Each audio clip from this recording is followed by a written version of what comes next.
The following program contains mature subject matter. Viewer discretion is advised. It's time to get serious.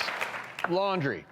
It might not be your favorite chore, but we all have to do it. A new study suggests you may need to do it more often because 1 in 5 people wear their underwear at least twice before washing. What? Joining us now is the author of the penis book, urologist Dr. Spitz. Full disclosure, Okay. it is laundry day in my household, so I'm going commando. Just So you full felt short. disclosure. Yeah. That is the other option. I wouldn't say short. Well, it sounds like you need a little more underwear in your quiver, so you don't. But you don't have to. So 31% of men and 10% of women wear their underwear 2 or more times before washing. See, they're saying no, They're but that's saying about no. 1 out of 3 people. I would think the number would be higher, honestly. Yeah, I think they're only getting about half the use out of it, right? Like you rotate, then you inside out, then you rotate, right? Right, back and forth. I think the rule is. I don't think that's a real I have rule. 2 rules. One rule is 24 hours, That's a and good number one. 2 is the bodily fluid rule. That if you've gotten bodily fluids, whether it be 1, 2, or 3, that time to change. What's number 3? Well, What's number 3? Hold on. Both? What is Both? number 3? Both? Sex? Oh.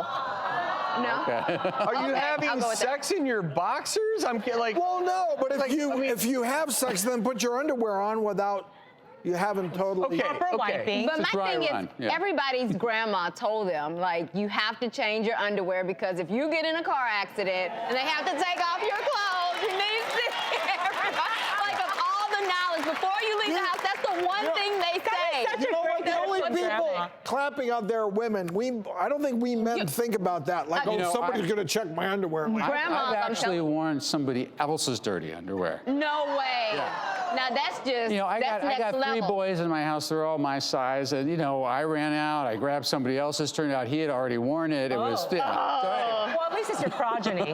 At least it's your progeny. I think that if you sweat, which Yes. would be maybe number 4. If you sweat and your underwear is drenched, it's time to switch. I agree. If there's skid marks, yes.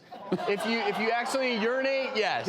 You're right about after sex, probably all these things. It's a really- But what I will say, if I may, is there are now all these highly technical fibers used in underwear. Yeah. And there are actually some underwears now that are designed for trekking and backpacking. And when I biked across the country, and it was a 45-day trip, this is 20 some odd years ago, I had 2 pairs of underwear for the whole trip.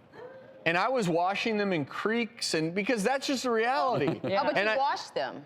Yes. Well, yes, You but wash my them. point is it's not as though if you just wear a pair of highly technical, I'll say boxer briefs that are breathable.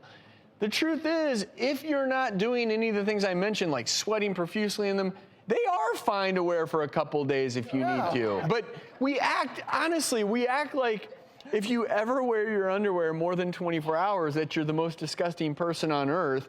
And if you haven't yourself, it's not like something happens at the 24-hour mark. For women, you have vaginal discharge. The area can get warm and moist. It's a good environment for yeast. Ladies, I suggest you change your underwear. Yes, listen to Dr. Nita. You know, the thing is, I mean, not everybody is, as healthy and pristine as you, and there are some guys out there who actually have fungal infections right now, who have some kind of a bacterial infection going on right now. And for those guys, if they want to get rid of that infection, they are going to have to use clean underwear every time it gets moist or every day, and they're going to have to use an antifungal, and they're going to have to keep that regimen up for a good solid 2 weeks to actually eliminate that. But if you're So starting, can we all agree that in general, look, obviously, probably best idea to have fresh underwear every day, but I think more importantly is not enough people wear breathable underwear. Yeah. Treat it like a good, fine Cabernet Sauvignon. Let it breathe, right? Yeah, it is. You know, That's there's good. there's I a like that, Dr. fascination with Ordon. these I do. compression shorts, right? Everybody's wearing these compression shorts, and you know, people are kind of proud to show themselves off of it. But if it's too tight, not only does it is it an even more are intensely good environment for the bad bugs, but you can get some skin breakdown, and then those bugs can actually truly infect you easier. Yes. So yeah, let it breathe. And breathe. We did do a little poll to see if our viewers are guilty of this dirty deed. We asked them whether or not they go without washing their underwear. 10,000 answered. 42% admitted they've worn their underwear longer than a day. Honest Brought to you by pollsters. Fruit of the Loom. Yeah. You know what? We have an honest crew. We do. We love that. We Yes. Let it breathe. Yes. If you have a lot of moisture down there, wash your underwear. Keep things dry. Certainly if you're worried you have an infection, at that point in time, it's probably worth talking to Your your doctor. doc. Don't Yeah. just change your underwear.